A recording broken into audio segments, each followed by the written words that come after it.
sistemas estruturais e depois a gente vai entrar em mezanino, né? Começando do começo, né? No caso da maioria das edificações, como é que ela funciona? A gente carrega nosso peso na laje, né? A gente utiliza a laje.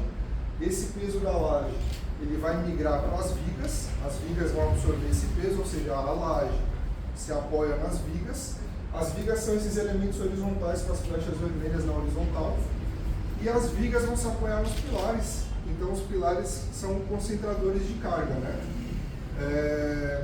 Só comentando um pouco a diferença entre carga distribuída e carga concentrada, né? Às vezes você pega uma laje e está dizendo assim, a carga da laje é 200 kg por metro quadrado, 200 kg por metro quadrado, mas só que cada pilar pega uma área de laje que vai se apoiar nele. Então você pode ter uma laje de 200 kg por metro quadrado e um pilar com uma reação de 2 toneladas, isso seria muito comum no mezanino, por exemplo, entendeu? No prédio é muito mais, porque são vários andares. Então, só para vocês entenderem a diferença, carga distribuída, que é a carga que vai na laje, para a carga concentrada.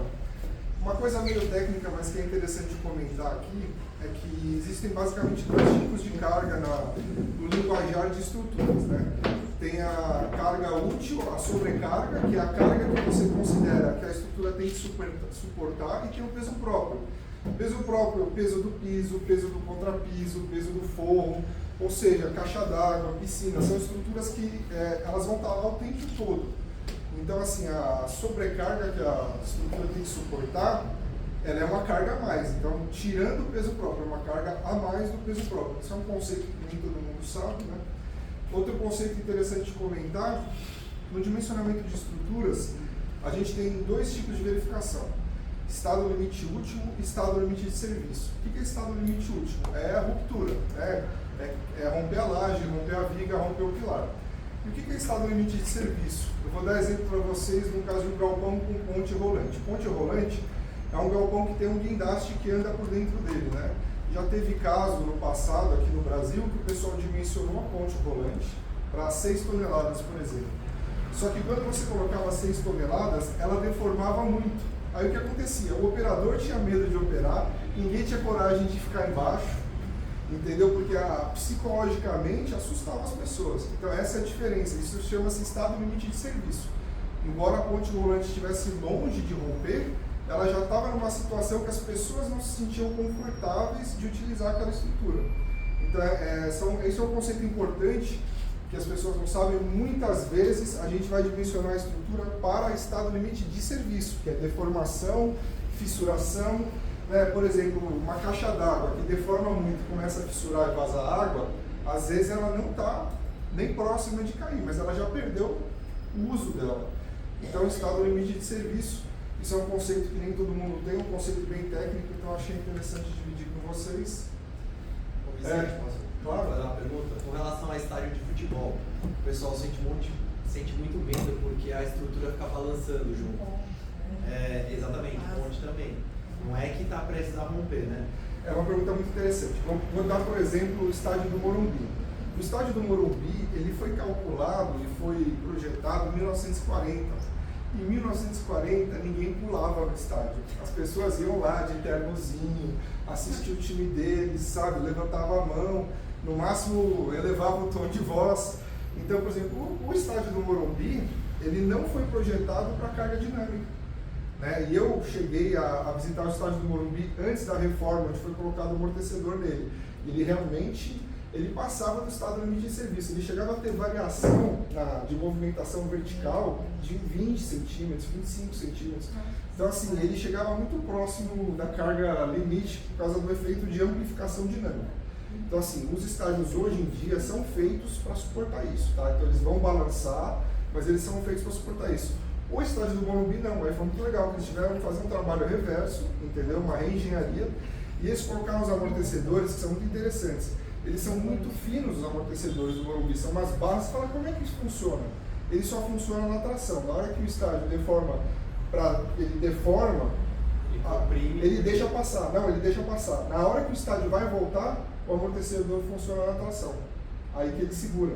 Então, por isso que eles são elementos super finos, que não poluem a visão, né? Que se ele fosse ser um elemento que trabalhava na compressão também, ia ser horrível, né? Porque ele ia poluir a visão. Mas isso que o Cris falou, sim, tanto pontes como estádios, passarelas, normalmente são verificadas para efeitos dinâmicos. Né? Bem interessante. Mais alguma dúvida disso, Cris? Vamos lá. Agora eu vou falar um pouquinho, né, já que eu falei geral, né, falei aqui laje, viga e pilar. Vou mostrar alguns tipos de sistemas construtivos para vocês antes da gente entrar propriamente de mezanino. Falar um pouco de lajes alveolares. Lajes alveolares, por que elas são legais? Elas são fabricadas, elas são pré-fabricadas, né? Normalmente elas são muito usadas aonde? Estacionamento de shopping. Vocês já devem ter visto algum estacionamento de shopping com a laje alveolar. Qual que é a vantagem dela? Ela é feita na fábrica, ela é protegida, vou explicar daqui a pouco o que é protegida, só guarda essa informação, normalmente ela é protegida. Ela vence vãos interessantes, 7, 8, 10 metros para cargas elevadas. Né? Quando a gente está falando de garagem de shopping, é no mínimo 500 kg por metro quadrado. Então elas são lajes interessantes e como ela já vem pronta, ela não precisa de uma forma, ela não precisa de escoramento, então a gente ganha tempo na obra, a execução é mais rápido. Ela vem com uma garantia, porque ela já vem de fábrica pronta e ela aguenta cargas altas. A única coisa ruim dela, que dá para vocês perceberem, que ela não é um elemento que não se unifica com a viga. Então isso vai aumentar a altura da viga estrutural para suportar a carga. E ela também, ela não é usada em estruturas altas, porque a laje ela tem um efeito secundário no pórtico tridimensional, que é transmitir cargas de vento e cargas horizontais para os pilares. Ela tem essa função. No caso dessa laje, ela é solta. Então, ela não vai fazer essa função muito bem feita, ou quase nada. Então, assim, você vai ver ela usada em estruturas pré-moldadas baixas, ou seja, o shopping tem o quê? 5, 6 andares no máximo? E essas lajes.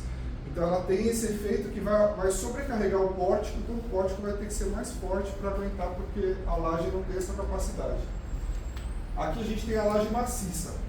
A laje maciça, o que é? É armação de concreto armado, em cima e embaixo é uma malha de ferro, né? Aço, para ser mais preciso. Né? Qual que é a vantagem da laje maciça? A única grande vantagem da laje maciça é que você consegue uma carga elevada por uma espessura baixa, né? Comparado com outras soluções de laje. Então, onde que ela é interessante? Aonde você aumentar a altura da laje vai interferir no pé direito, vai interferir na arquitetura, e aí você vai optar por essa laje. Quais são as desvantagens dessa laje? São muitas. Para começar, você precisa criar toda uma forma e um madeiramento por baixo dela para estruturar. Então isso leva tempo, isso precisa ser bem feito, tá? Eu já vi vários casos que esse madeiramento cai parcialmente, é um acidente grave. Então assim, não é uma coisa que dá para ser feita de qualquer forma. Aí a forma precisa ser untada para descolar do concreto, depois ela precisa ser umidificada na hora da concretagem.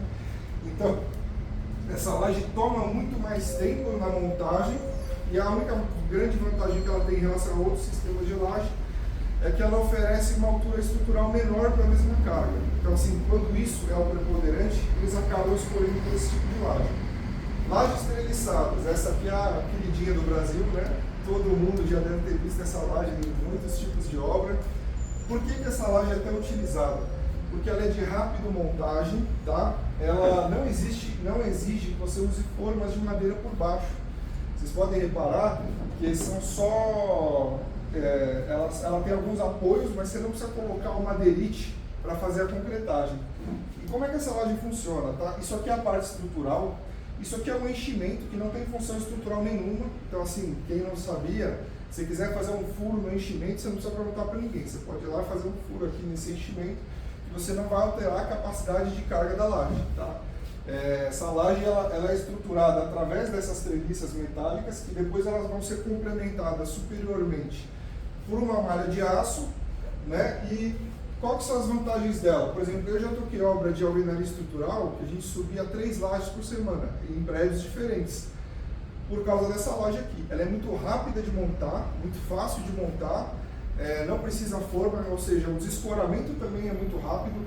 O escoramento é bem mais barato, porque quando você está construindo com celeridade, você está desescorando 3, 4 andares abaixo do andar onde está construindo. Né? Você precisa do tempo de cura do concreto. Então é uma solução bem otimizada, né? Embora ela seja pré-fabricada, você pode calcular e pedir para ela já vir de fábrica com ferragem a mais, então ela tem uma série de vantagens.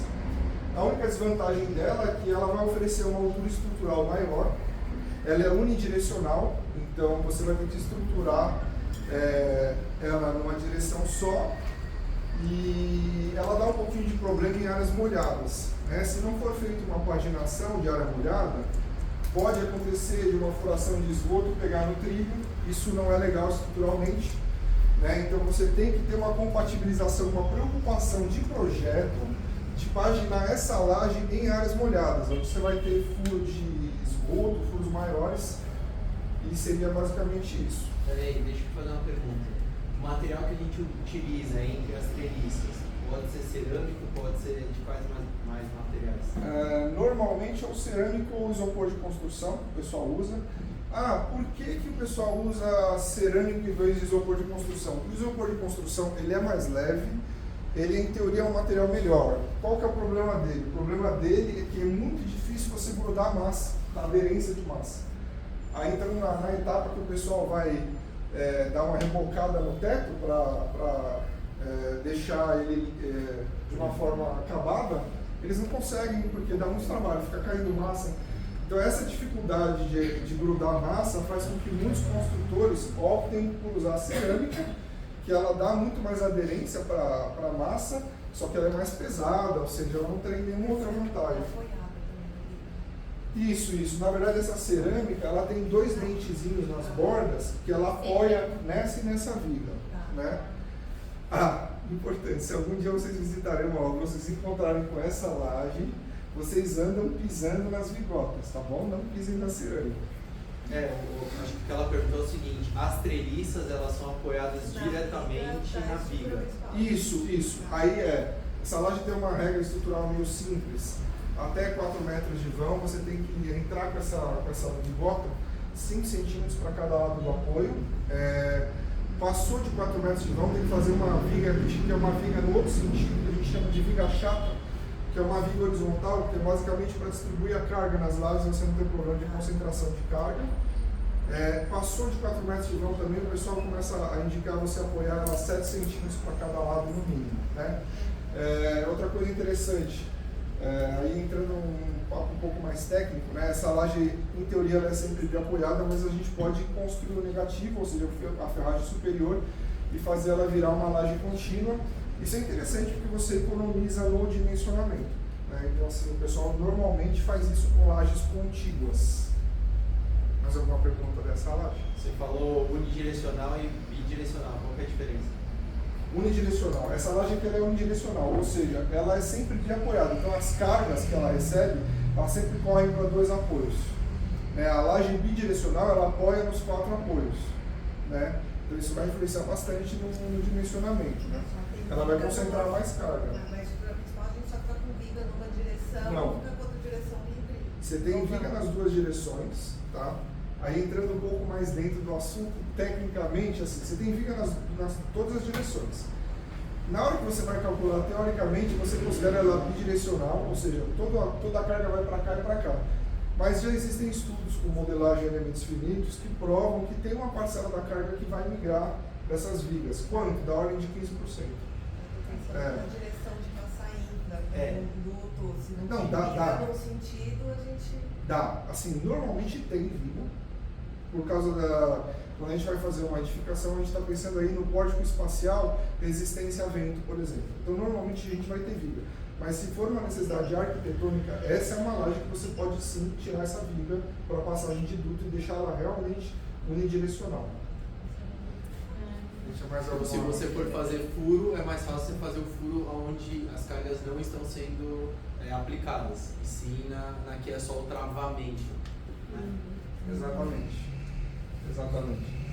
Aí, indo um pouquinho mais técnico, esse tipo de laje, ou qualquer outro tipo de laje, ela passou de 20 metros de comprimento, é interessante ela começar a ter juntas de dilatação, senão por causa de dilatação térmica ela vai apresentar trincas, né? A Renata sabe, shopping está cheio de junta de dilatação. Normalmente a cada 25 metros você tem que fazer uma junta de dilatação, senão a própria expansão e retração térmica vai gerar um monte de trinca na estrutura. Essa laje é a laje nervurada. Eu precisei escrever isso porque eu olho para ela e falo laje cubeta, que é como o pessoal falava, né, no jargão de obra, né, que cubeta é o nome que o pessoal dá para esse material que normalmente é de plástico, que é uma forma, né, que na verdade é o ideal. O que essa forma está fazendo? Isso aqui está criando um vazio que está tirando o peso da estrutura. Em vez de ser uma laje de 40 centímetros de altura super pesada, a gente faz como se fossem vigas nesse sentido e cria esse vazio. Então, essa é uma laje estruturalmente super otimizada. Ela é usada para grandes cargas e grandes vãos.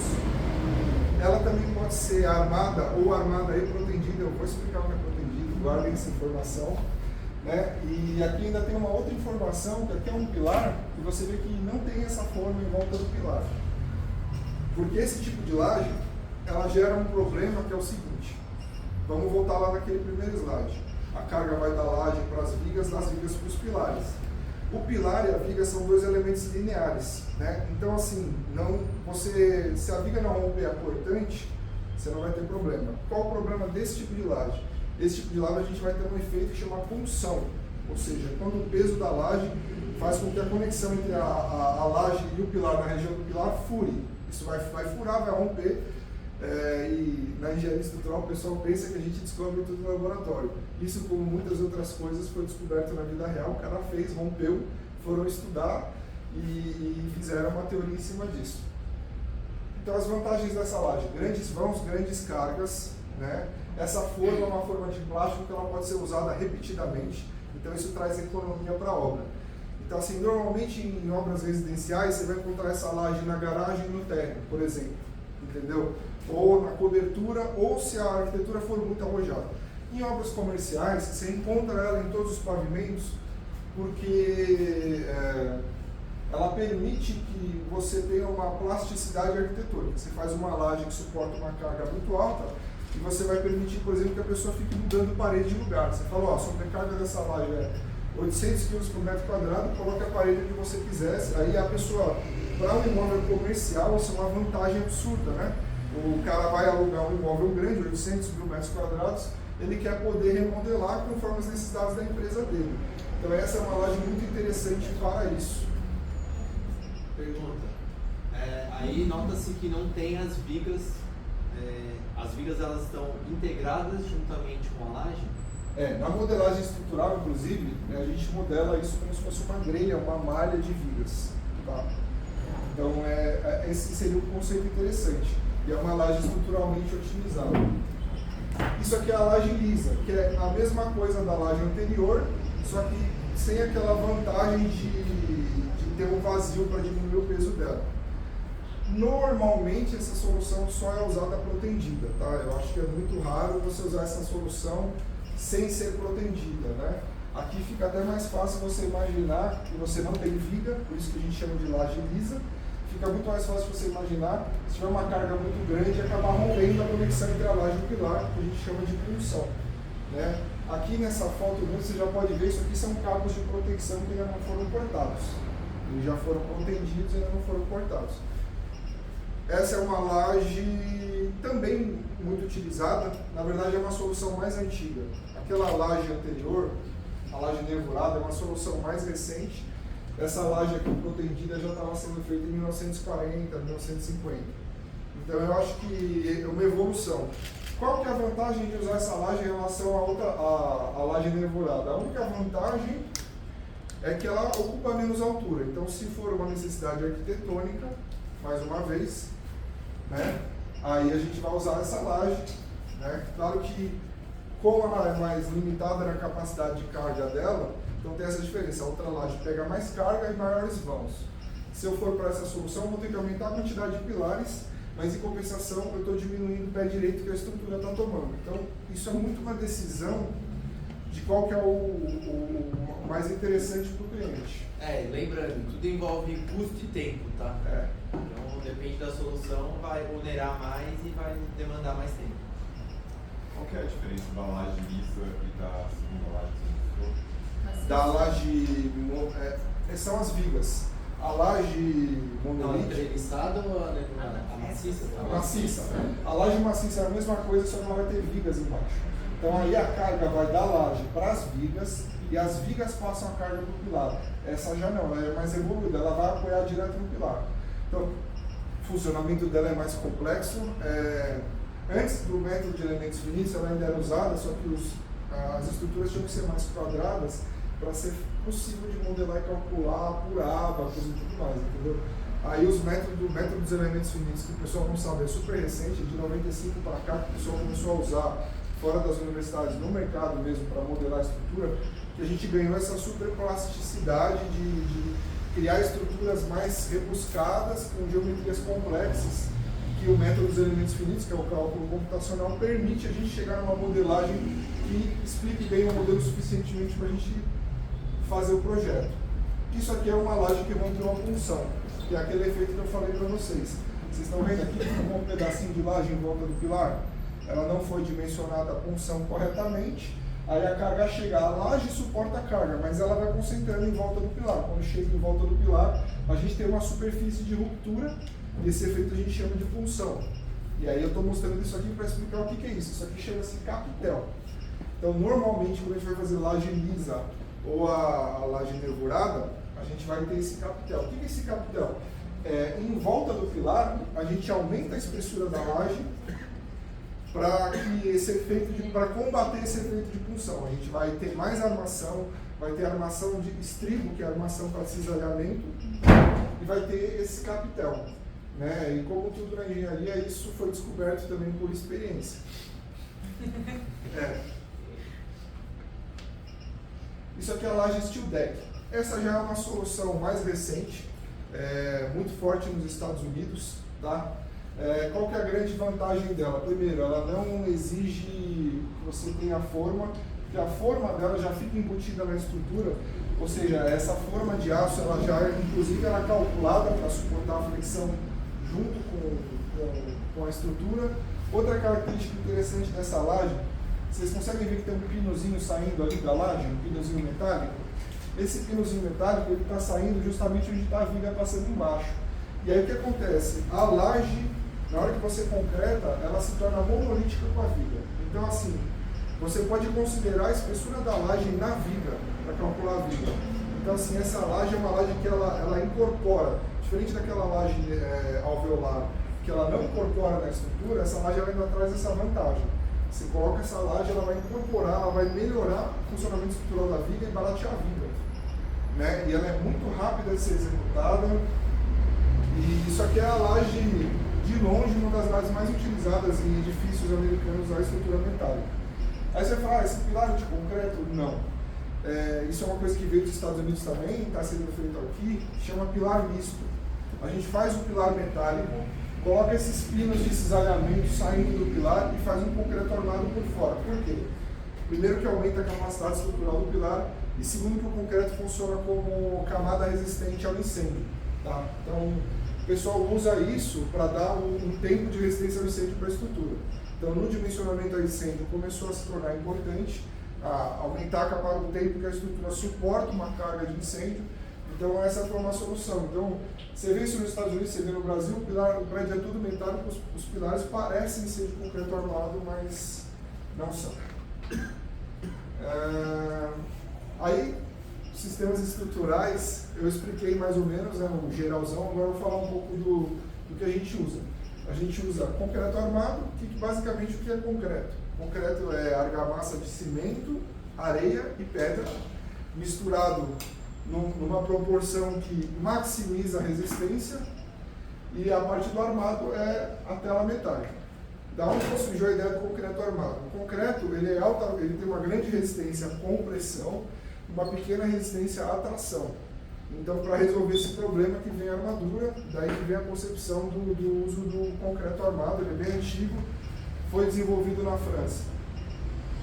Uma curiosidade, quanto mais água você põe na mistura, menos resistente fica o concreto. Isso é utilizado na hora que o pessoal vai fazer a mistura. Concreto protendido. Chegou a hora de eu explicar o que é concreto protendido. Por exemplo, quando você pega uma estrutura qualquer, você coloca peso na vertical, ela vai deformar assim. Qual que é a ideia do concreto protendido? O pessoal coloca um cabo dentro da estrutura, coloca um macaco hidráulico, e aí eles colocam uma baita força aqui, e esse cabo, o que ele vai querer fazer? Ele vai querer esticar.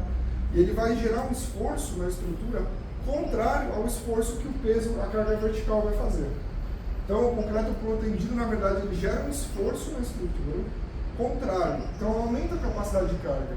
Porque a estrutura ela vai trabalhar, primeiro ela vai chegar no zero, porque eu já pus um esforço contrário, então eu consigo otimizar as estruturas. Né? Por que o concreto protendido não é usado para tudo? Porque ele é um sistema estrutural complexo e caro.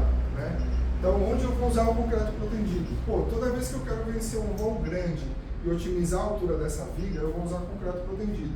Toda vez que eu quiser fazer um vão grande com uma laje, seja essa laje lisa, seja essa laje nervurada, eu vou usar o concreto protendido. E a maioria das vigas de ponte são todas de concreto protendido, né? E lajes lisas normalmente também são de concreto protendido. Então, alguém tem alguma dúvida sobre concreto protendido? Vicente, tem mais ou menos uma porcentagem de quanto da altura da viga ele reduz? Quanto que a gente consegue reduzir isso, né? Olha, eu não vou saber te responder, mas é bastante. Eu vou chutar aqui da ordem de 40%. Dependendo do vão, pode reduzir a altura da viga em 40%. Vicente, pergunta. Um prédio que é super referência com relação a concreto protendido é o MASP. Certo. Lá, qual que é o vão que tem lá, mais ou menos? Ele conseguiria atender um vão maior? Aí você vai estragar minha surpresa, né? Então, tá bom. Eu vou falar demais. Ô, Cris. Eu devia ter avisado. Bom, mas eu vou responder uma pergunta. O Cris perguntou assim, concreto protendido, que vão? Olha, o concreto protendido, mais uma vez, foi desenvolvido na França e o engenheiro que desenvolveu era muito capaz na parte de modelagem matemática e estrutural e, sei lá, 1900 e bolinha, ele fez uma ponte, só que ele juntou dois conceitos, protendido e arco, tá? E ele fez uma ponte de concreto protendido em arco com um vão de 360 metros. Então, assim, pra você ter uma noção, é um negócio absurdo. É claro que também o efeito de arco influencia muito, porque o arco vai reduzir momentos fletores, ele vai gerar mais compressão na estrutura, otimizando o vão. Mas você vê que o cara pegou dois efeitos e fez uma ponte de concreto armado de 320 metros. Então, assim, é comum você ver pontes com vãos de 70 metros tranquilamente, mas dá para fazer vãos maiores. Excelente. E todo protendido é pré-montado, então, né? Certo? Não. É feito na obra também? Não, aí dentro de protendido, por exemplo, tem o método de balanços sucessivos, que é um método muito interessante, que eles fazem pedaços da ponte, criam uma proteção para conectar isso com o resto do que já está feito, aí eles vêm com uma treliça de pendura, concreto o próximo pedaço, e aí depois eles já deixam os cabos passados para protender depois para os efeitos finais da ponte. Também existe estrutura empurrada, eles concretam a ponte inteira do lado de onde ela vai ser, em cima de rolamentos, fazem a proteção e empurram a ponte inteira. Dá para fazer isso também. Então, assim, tem vários sistemas construtivos. Tem um sistema de formas trepantes, por exemplo, que eles sobem o pilar, vão concretando o pilar na vertical, aí eles constroem um módulo central da ponte pelo método dos balanços sucessivos, ou seja, ele está equilibrado em relação ao pilar, e aí dali eles saem também construindo pelo método dos balanços sucessivos para fora. Onde que esse método, por exemplo, é usado? No lugar onde você tem a ponte está a 80 metros de altura, você vai fazer um escoramento de 80 metros? Não. Aí você sobe um pilar com forma trepante e faz esse método que você não precisa fazer um escoramento do chão, por exemplo. Então essa é a vantagem, por exemplo, do método do balanço sucessivo. Então, o protendido não necessariamente é sempre pré-moldado. Tem muito protendido que é moldado em loco. Então, você comentou, eu não lembro, posso estar enganado, mas eu acho que a Nova Imigrantes foi feito desse jeito, foi moldado em loco, e é protendido. Se eu não me engano, por causa do acesso lá era meio ruim, então eles estavam fazendo um sistema desse. Foi isso mesmo, forma trepante e método do balanço sucessivo. Aí vamos para a estrutura metálica. Também existe estrutura de madeira, mas assim, a estrutura de madeira é muito pouco usada no Brasil. Tem a questão da resistência ao fogo e tem a questão também que tem pouca gente especializada, tanto para projeto quanto mão de obra. Então você vai fazer uma estrutura de madeira, você vai encarecer e atrasar a sua obra, porque é difícil achar mão de obra qualificada para fazer estrutura de madeira. Né? Vamos falar, então, qual que é a vantagem da estrutura metálica em relação ao concreto armado? A estrutura metálica, ela tem a mesma resistência à compressão e à tração. Então, ela é uma estrutura muito mais otimizada para a gente usar. Por que a gente não usa só a estrutura metálica? A estrutura metálica ela é mais cara do que o concreto armado. Então, tem uma série de parâmetros aí que vai influenciar na decisão de que tipo de estrutura que a gente vai usar. Também tem a questão da corrosão, né? O metal está diretamente exposto, você vai fazer uma proteção à corrosão. Então, a gente pode dizer que em ambientes altamente agressivos, a corrosão, a gente vai dar preferência para uma estrutura de concreto armado, porque dá uma proteção maior, aumenta o tempo de vida da estrutura, por exemplo. Né? Não sei se vocês sabem, por exemplo, o Cristo Redentor, ele é uma estrutura de concreto armado, está sujeito à maresia, e ele tem conectado aí um sistema elétrico passando corrente para impedir a corrosão interna das armaduras dele. Né? Então ele tem todo um sistema para que ele não sofra a corrosão com o tempo e não tenha problemas estruturais. Posso só... Você falou da estrutura, você não vai falar estrutura de madeira, né? Não. Mas um bom exemplo é o McDonald's daqui. Né? Foi um amigo de vocês? Né? Foi um conhecido do Luiz que fez o projeto. Super legal, né? É um bom engenheiro aí. Ele quase trabalhei com ele também. Eu já conversei com ele, mas não conheço pessoalmente. Treliças. Treliças também é um sistema estrutural super otimizado, que nessas barras aqui elas acabam trabalhando só tração e compressão, elas não sofrem flexão. Então, assim, é um sistema muito bom para vencer grandes vãos. É usado desde 1800 entendeu? Antes de 1900 já estavam sendo feitas pontes com treliça metálica. Antes era treliça de ferro, depois passou a ser treliça de aço. Então, a gente tem pontes muito antigas nos Estados Unidos, na Inglaterra, feitas já no sistema treliçado. Então, é um sistema otimizado que vence grandes vãos com segurança. Tá? Então, qual que é a diferença de ferro e aço? Pessoal, saber? Tá, a diferença de ferro e aço basicamente é a adição de carbono na mistura. E o que o carbono faz? O ferro ele é muito quebradiço. Então, o que acontecia com essas pontes? Do nada elas rompiam. Então, você tinha vários acidentes e é muito difícil de prever isso. Ainda mais naquela época que o sistema de fabricação tinha um desvio padrão gigante. Então, você não tinha um ferro sempre com as mesmas características. Então, era difícil, a fabricação tinha uma variabilidade grande, então você imagina. Então, assim, por isso que o ferro deixou de ser usado como material estrutural. E o aço, ele tem uma característica que ele vai se deformando sem se romper. Né? Isso é uma característica que a gente chama de ductibilidade. Então, por causa da ductibilidade do aço, o ferro sumiu e o aço dominou a parte estrutural, que ele é mais confiável. Curiosidade, que o Cris já adiantou, a estrutura do MASP. Então, o MASP, ele tem um golpe visual. Aquela laje zona que a gente vê por baixo, essa laje aqui, na verdade, ela está todinha atirantada numa viga que fica escondida lá dentro do MASP. Ela tem duas vigas recuadas. Então, assim, imagina você que o MASP tem essa largura. Ele tem duas vigas recuadas internas que estão atirantando, tem todo um sistema de tirante apoiando essa laje. Tá? Então, você visualmente você tem a impressão que o vão que está sendo vencido é esse daqui, na verdade não. O vão que essa laje está vencendo é no outro sentido, e ainda tem dois apoios. Então é uma laje protendida, que tem dois apoios internos que você não consegue ver, que dá esse efeito super legal de você olhar embaixo e ver um vão de 80 metros.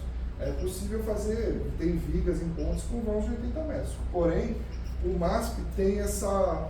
Então, na verdade, essa laje ela é de pendurada, atirantada numa viga que está aqui. E aqui a gente tem uma outra viga, que é aquela que vocês veem, né?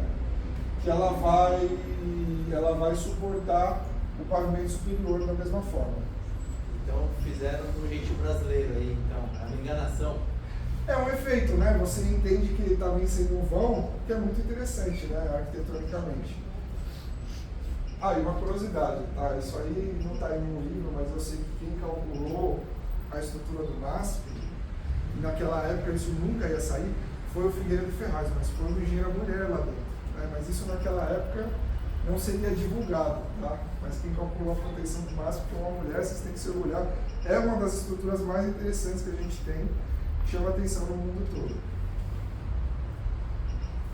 Então aqui é um 3D do MASP, né? Então essa é aquela laje que todo mundo tem a impressão que ela vence esse vão, mas na verdade ela vence daqui até aqui, daqui até aqui, daqui até aqui. Né? E aqui ela está toda atirantada, tem uma série de tirantes que estão jogando a carga numa viga protendida aqui em cima. E aqui é tudo proteção, essa laje é protegida, essa viga é protegida, essa viga é protegida. Aqui tem proteção para tudo quanto é lado. Agora vamos entrar em mezaninos, né? Mais uma vez reconhecendo os elementos estruturais do mezanino, que todo mundo sabe, mas só para comentar. Normalmente, por padrão dos nossos clientes, né, é sempre um painel wall que vai fazer o papel de laje. A gente tem a viga, que é o elemento horizontal aqui em cima, o pilar e a placa de base, né, sempre onde o pilar se apoia. Qual que é a ideia da placa de base? Na verdade são duas. Um é aquele efeito de punção que eu mostrei para vocês, né? Um pilar com muita carga pode puncionar uma laje, e a segunda é distribuir a carga melhor na laje.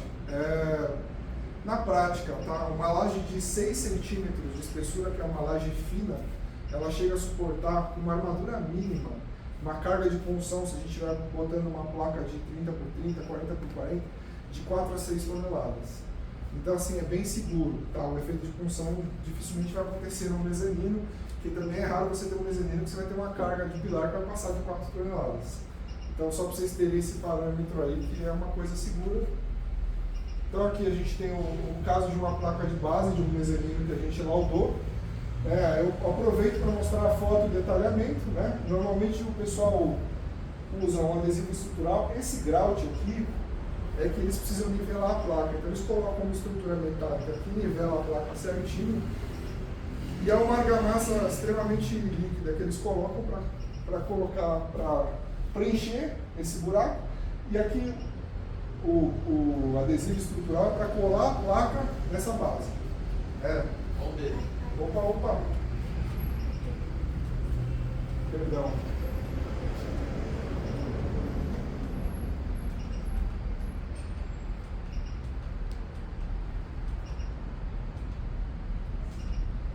É isso. Então aqui a gente tem um exemplo real de um laudo que a gente fez, né? E aqui ele já mostra até uma patologia. Normalmente, esse pilar fica atrás de parede, em caso de restaurante ele vai receber umidade, então se ele não tiver um tratamento correto, ele vai começar a oxidar num ponto que não dá para ver. Você só consegue ver quando você vai demolir para construir outra estrutura, e às vezes já tem um buraco, já está bem deteriorado. Por isso que não é interessante laudar mezanino em projeto. Você tem que laudar mezanino realmente olhando a estrutura para você poder enfrentar esse tipo de situação. Viga pilar, né? Só comentando com fotos, né? Obviamente aqui é um sistema de vigamento, ali um pilar, só para a gente ter mais uma ilustração. O painel wall, né? Normalmente o painel wall tem de 3 a 4 centímetros. Pesa de 20 a 37, 39 quilos por metro quadrado. Ele tem um núcleo de madeira e tem uma camada de proteção cimentícia que dá para ele uma resistência ao fogo, tá? E ele é um painel que ele tem uma resistência de carga, se você respeitar o vão de 1,25 m de apoio de 500 kg por metro quadrado, o que atende 99% dos casos de carga de mezanino, por isso que ele é muito utilizado.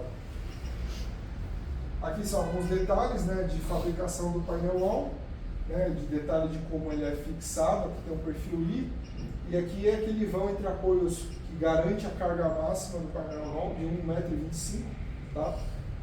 Ele também é um painel unidirecional, então toda vez que a gente coloca o painel wall, a gente sempre joga a carga para os lados, né, para dois lados no caso.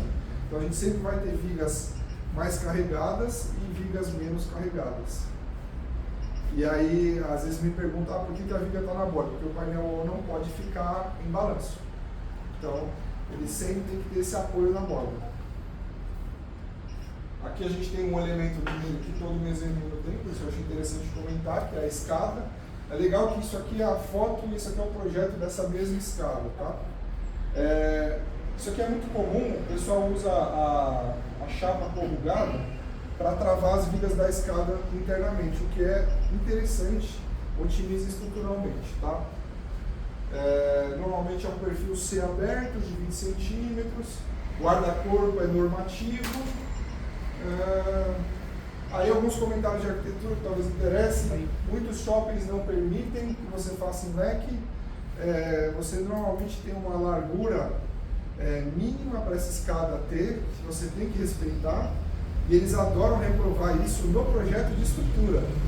Você faz contra as normas do shopping, o shopping aprova a arquitetura, ele vai lá e reprova a estrutura. Então, por isso eu vou comentar essas coisas com vocês aí. Então, aqui tem mais um exemplo de escada de acesso, não dá para ver aqui por causa do projetor, mas essas escadas em leque, normalmente nessa virada aqui, o degrau solda diretamente no pilar, né? A gente não vai ter uma viga de baixo. Para quem não sabe o que é a chapa corrugada, é essa chapazinha metálica que tem essa superfície aderente para evitar que as pessoas escorreguem. Uma coisa importante, não sei se vale comentar, todo elemento estrutural de mezanino ou escada, ele tem que ser autoportante. Ele não pode estar fixado em nenhuma estrutura do shopping.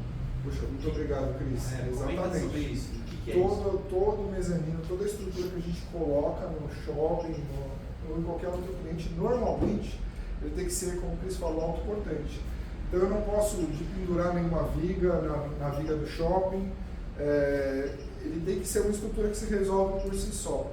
E isso acaba impondo certas limitações estruturais na hora que a gente vai modelar a estrutura. Super importante isso que o Cris comentou. Obrigado. Posso tirar um pilar e fixar num pilar gigante do shopping? Não pode. A gente gostaria, mas não pode. E não teria problema de fixar, tá? Esses elementos, eles servem exatamente para receber cargas. Que é uma questão de, se todo mundo for fazer isso, o controle depois tecnológico da estrutura como um todo acaba sendo comprometido. Aqui é uma coisa importante, isso que o Cris falou, realmente não teria problema. O problema seria o seguinte, por exemplo, esse pilar aqui, ele tem uma cobertura de concreto de 5 centímetros e tem armadura, por exemplo. Aí eu vou fixar, só que dependendo do processo de furação, eu vou lá e corto a ferragem do pilar, sobrecarga. Então esse tipo de coisa acontece. Aí você está tirando capacidade de carga da estrutura do shopping. Então assim, é melhor realmente não ter essa interferência, principalmente nos pilares. Se a gente for falar de laje, teria menos problema, tá? Você pode furar a laje com muito mais tranquilidade do que fixar uma estrutura no pilar. Viga também é menos problemático, mas pilar é o mais perigoso porque ele concentra toda a carga, lembrando, né? A carga vai da laje para as vigas para o pilar. Então o pilar é o elemento que você tem que tratar com o maior respeito para ele não perder capacidade de carga. Então, tem shopping que deixa de levantar o fogo na laje, mas nunca pode levantar no pilar. Exatamente. Os shoppings deixam de levantar o fogo na laje. Por quê? Porque quando ele dimensionou aquela laje, ele já considerou a carga de fogo da loja. Normalmente isso já vem com uma limitação. Olha, permitido atirantar o forro na laje desde que a carga do forro não ultrapasse 30, 35, 40 kg por metro quadrado.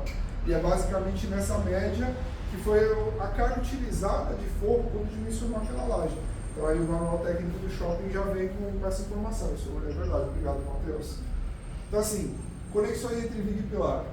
Isso eu acho uma coisa importante de falar, que o pessoal não valoriza muito. Mas dependendo de como você constrói a estrutura, ela pode funcionar completamente diferente de como você calculou.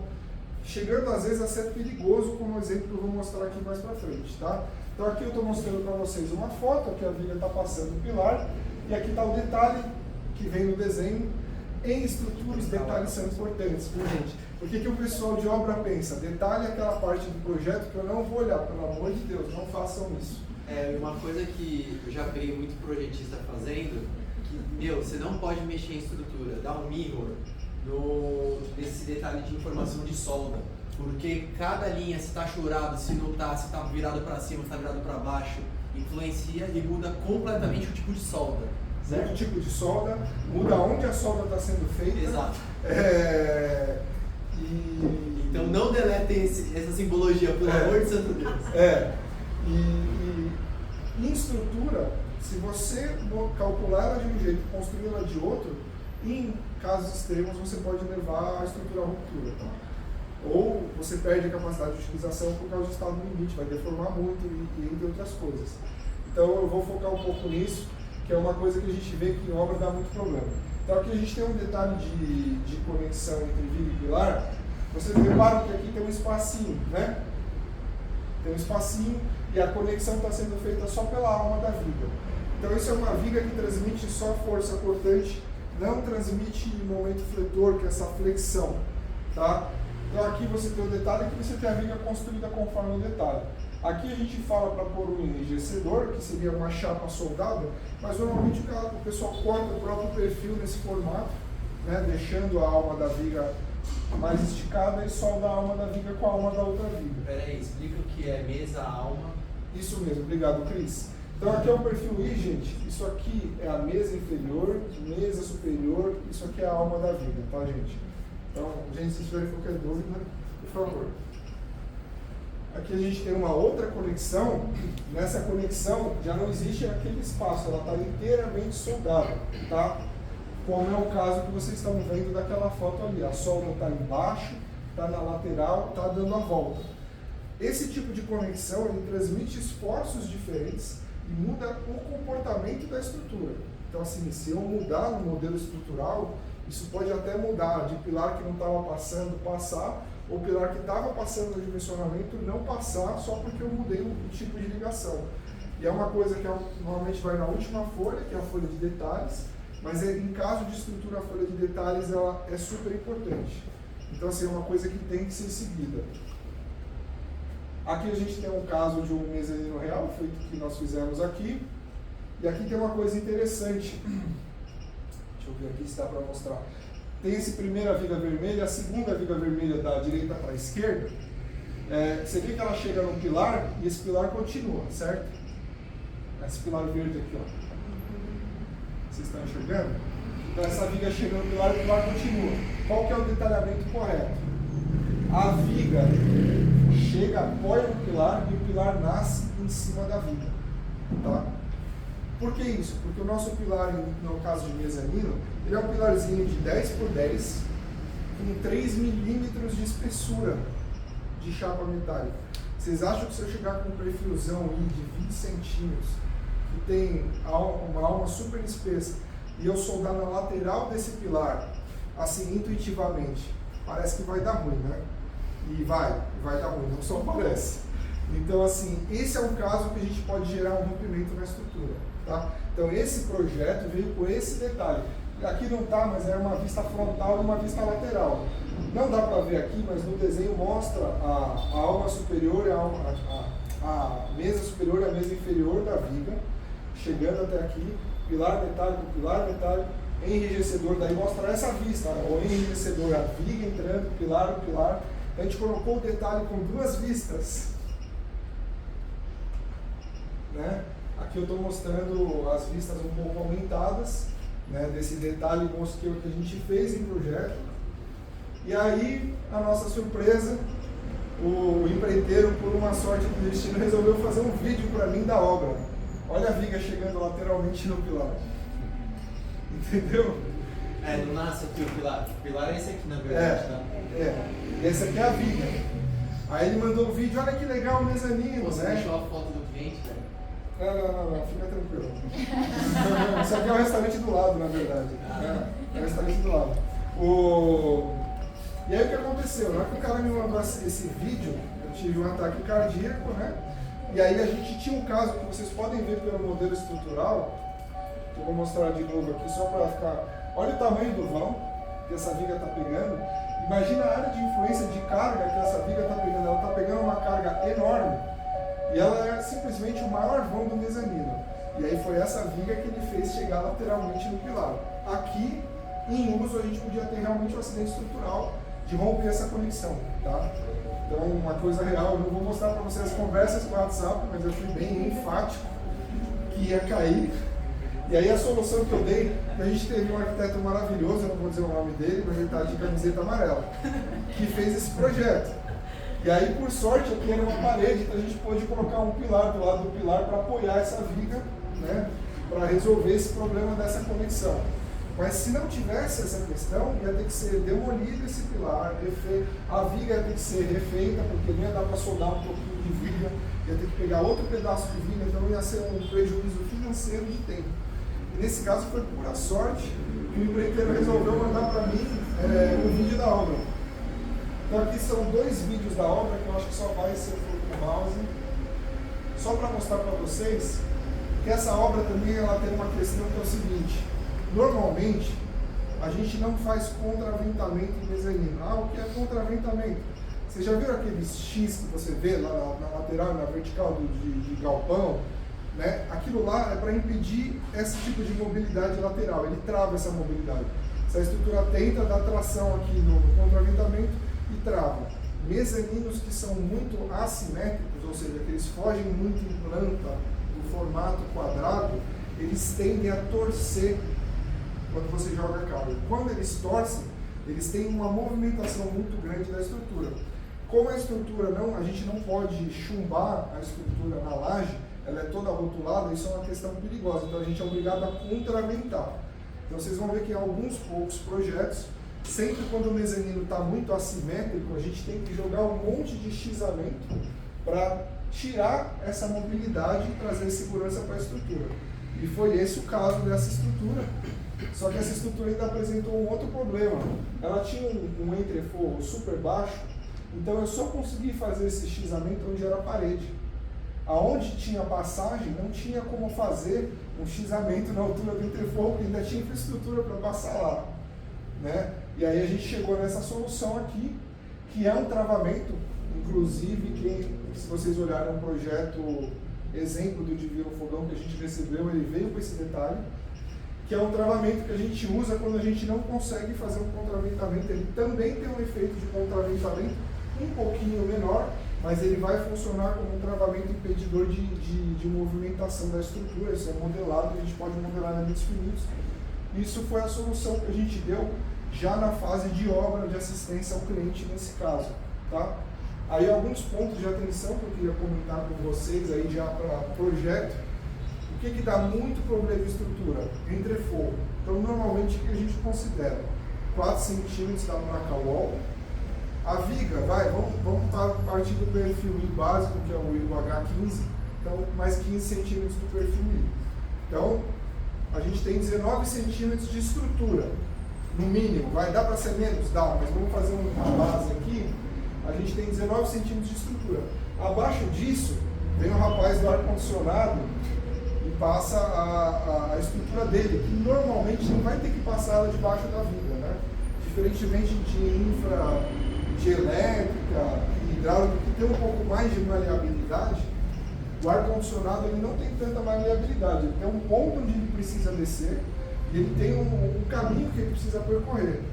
Então, assim, a gente sempre tem que tentar manter um entreforro mínimo aí, eu diria 40 centímetros, 45 centímetros de entreforro, para a gente ter espaço para ter estrutura e passar uma mínima infraestrutura aí de ar-condicionado. Então, assim, normalmente é aí que acaba, a gente tem que negociar com o shopping, com a arquitetura e tal, que a gente tem que fazer aquele, para chegar numa solução. A culpa é do ar-condicionado. Aqui a gente tem mais uma foto, mostrando para vocês a infra de ar-condicionado que vai debaixo da estrutura. Isso aqui é uma viga, esse é um mezanino que a gente foi fazer levantamento estrutural.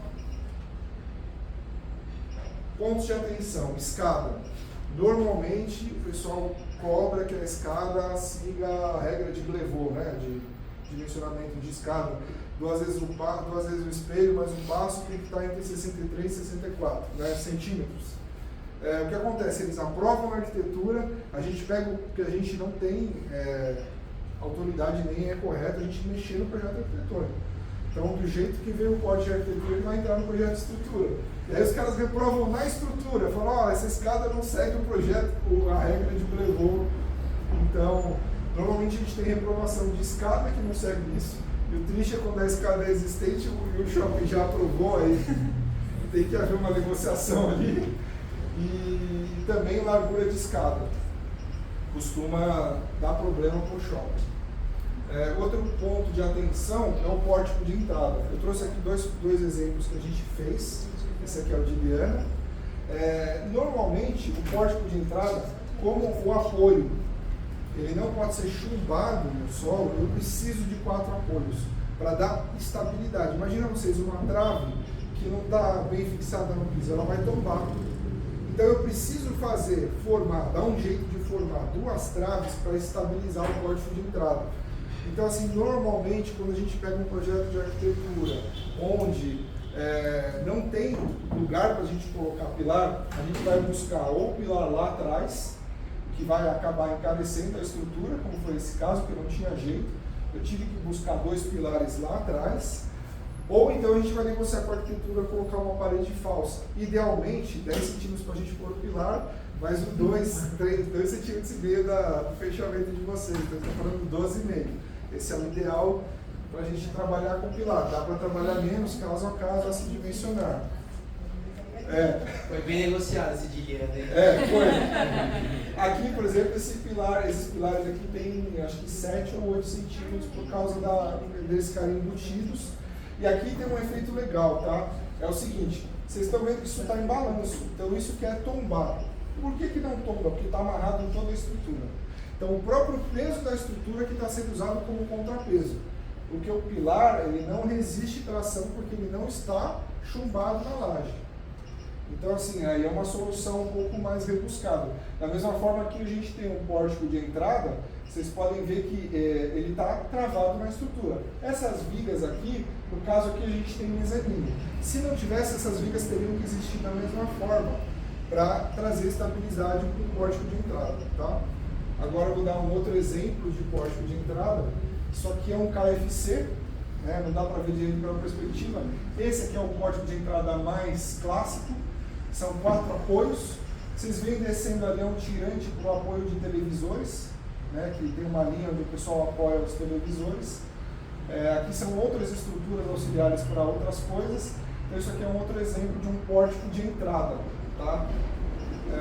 Então sempre quando for conceber a arquitetura, tentar visualizar que ali o pórtico não vai dar para ser só 2 pilares na frente. Existem casos que são 2 pilares na frente quando o shopping deixa você travar o pilar no teto da laje. Porque aí você está travando o tombamento, você está travando embaixo e em cima. São casos à parte, né? É mais difícil o shopping permitir isso, mas existe. Então, mas não dá para a gente contar com isso na concepção. É isso aí, gente. Alguma pergunta, alguma dúvida? Que isso, hein? Pessoal, prestou atenção, foi muito boa a apresentação, Vicente. Eu tenho uma questão só com relação a academias, né? A gente vê muitas academias sendo implantadas no pavimento superior. Eu posso simplesmente implantar a academia lá, ela é utilizada como sobrecarga ou vira carga permanente? Aí eu tenho que laudar, como que você faria? Tá.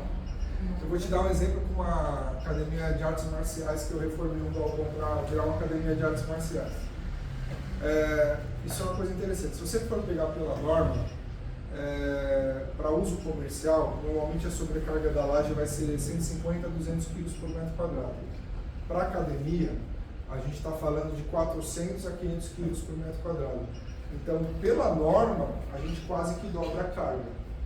Então, não tem jeito. Se você for fazer bem certinho pela norma, você teria que, ou você reforça essa laje, né? Normalmente o reforço estrutural que é feito nesse momento é aumentar a quantidade de vigas, colocando vigas metálicas intermediárias para diminuir o esforço na laje, passar o esforço para as vigas e das vigas para os pilares.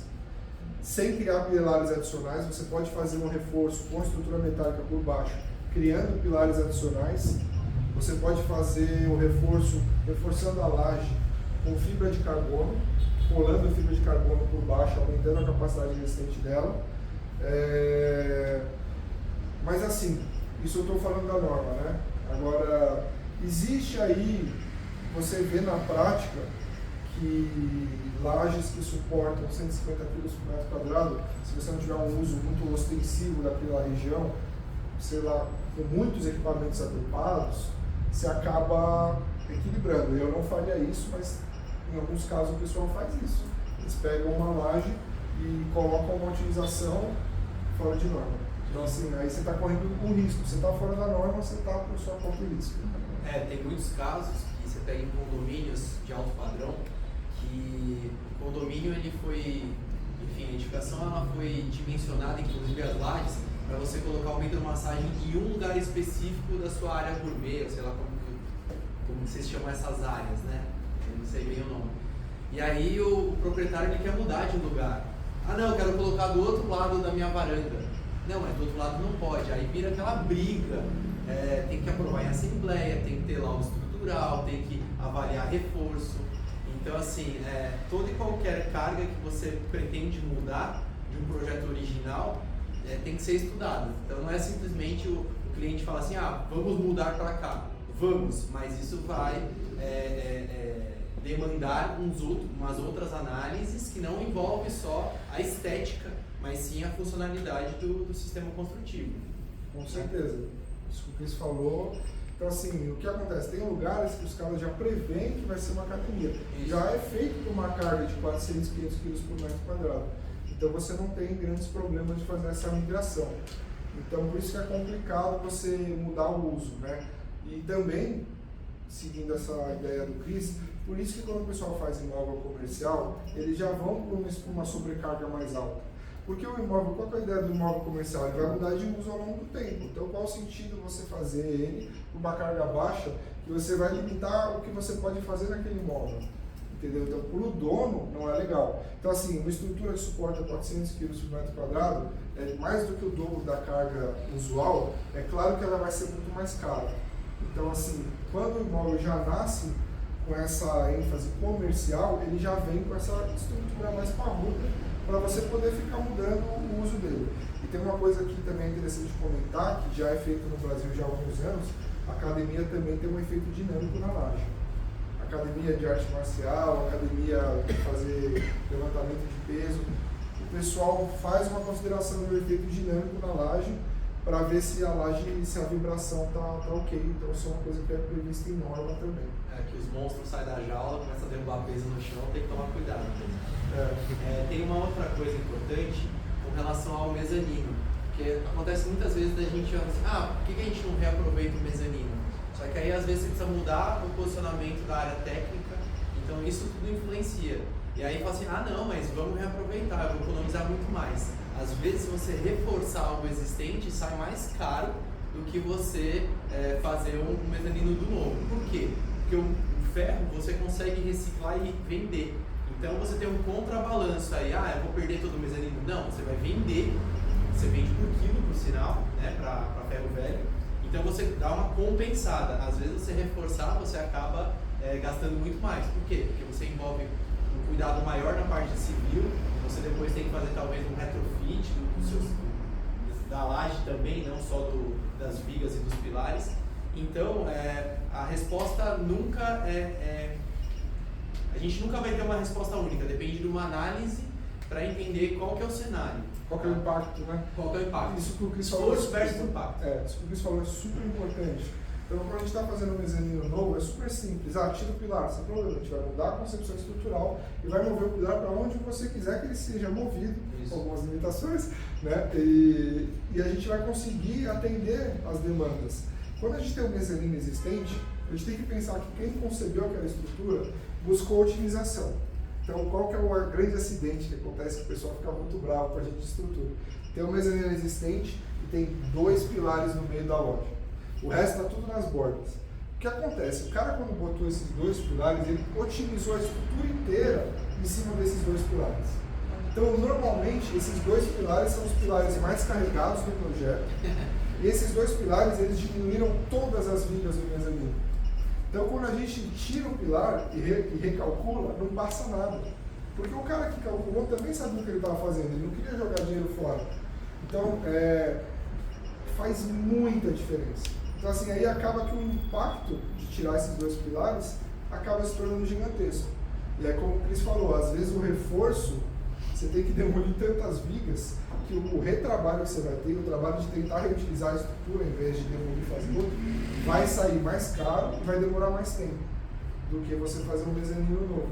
Então é isso, porque se eu conseguir tirar 2 pilares reforçando poucas vigas, então eu peguei um projeto estrutural muito ruim, então a gente sempre tenta usar o mínimo possível de estrutura.